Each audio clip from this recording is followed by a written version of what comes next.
Perceber o tempo é algo que tem muito a ver com a leitura, mas ainda não se sabe muito bem porquê.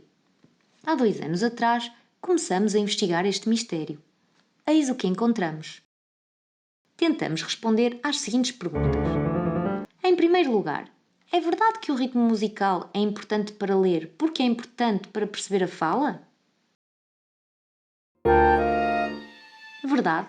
Descobrimos que as crianças com mais capacidades rítmicas têm mais facilidade em lidar com os sons da fala. Isto, por sua vez, torna mais fácil ligar os sons às letras e logo melhora a leitura.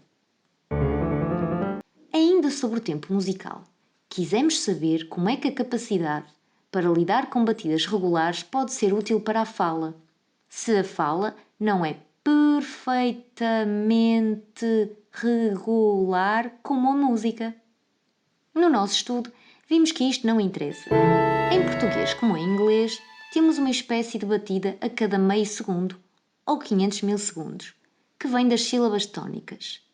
Apesar de esta batida não ser totalmente regular, perceber a batida musical parece ser algo que facilita, talvez porque as batidas musicais tendem a ter uma duração parecida de meio segundo.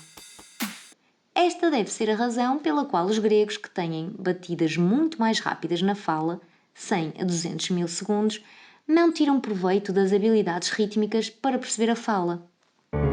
Finalmente, também descobrimos que as ondas cerebrais reagem da mesma forma a batidas mais e menos regulares. Nos 2 casos, as ondas adaptam-se à batida. Na prática, isto quer dizer que treinar o tempo musical pode ser muito útil para melhorar a percepção da fala e, logo, a leitura. O nosso segundo problema a resolver tinha a ver com o tempo do cotidiano, aquele que não tem uma batida regular. Queríamos ver se a capacidade de perceber quanto dura um acontecimento sonoro tem alguma influência na percepção da fala. Primeiro, testamos se aquele abrandamento que acontece no fim de cada frase é importante. Vimos que não é importante e seguimos em frente.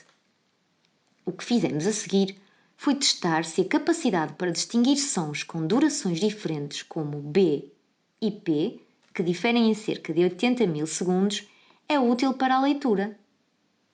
No nosso estudo descobrimos que não era útil.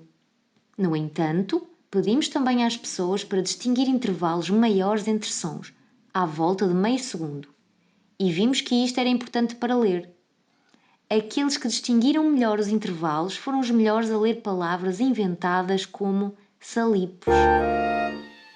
Novamente, os intervalos de meio segundo parecem ser importantes, mesmo que não se trate de uma batida regular.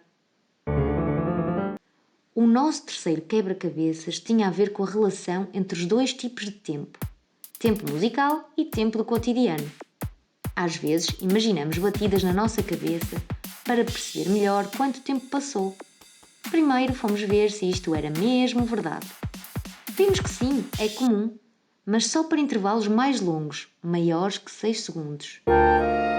Depois, fomos comparar pessoas sem e com dislexia para saber se os disléxicos eram menos capazes de usar uma batida imaginária para estimar o tempo.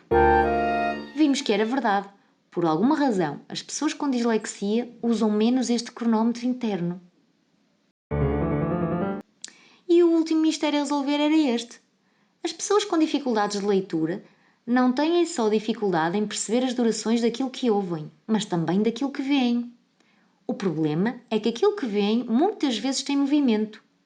Se quisermos estimar quanto tempo o atleta demorou a correr os 100 metros, temos de vê-la mexer-se. Isto cria um problema que é saber se o problema na dislexia é perceber quanto dura algo que vemos ou se é perceber aquilo que vemos. Segundo os nossos resultados, ver bem algo que mexe não é o problema. É verdade que pessoas com dislexia têm problemas visuais a nível de objetos em movimento ou figuras com pouco contraste. Também é verdade que têm dificuldades em perceber o tempo daquilo que veem, mas uma coisa não tem a ver com a outra. Concluindo, A capacidade de perceber o tempo, seja ele o tempo musical das batidas, seja o tempo cotidiano dos minutos e segundos, está relacionada com a leitura. Melhor percepção do tempo, melhor percepção da fala, melhor leitura. E não interessa se o tempo musical é regular e a fala não, a música ajuda na mesma. Isto quer dizer que treinar a percepção de tempo pode ser útil para várias coisas. Primeiro, para ajudar quem tem problemas na leitura. Segundo, para preparar a leitura em crianças pequenas que ainda não sabem ler. E até para dar atenção às crianças pequenas que mostrem dificuldades no tempo, pois isto poderá indicar dificuldades futuras a ler. Muitas pessoas com dislexia dizem ter dificuldades em gerir o seu tempo, chegar a horas, terminar as tarefas, etc.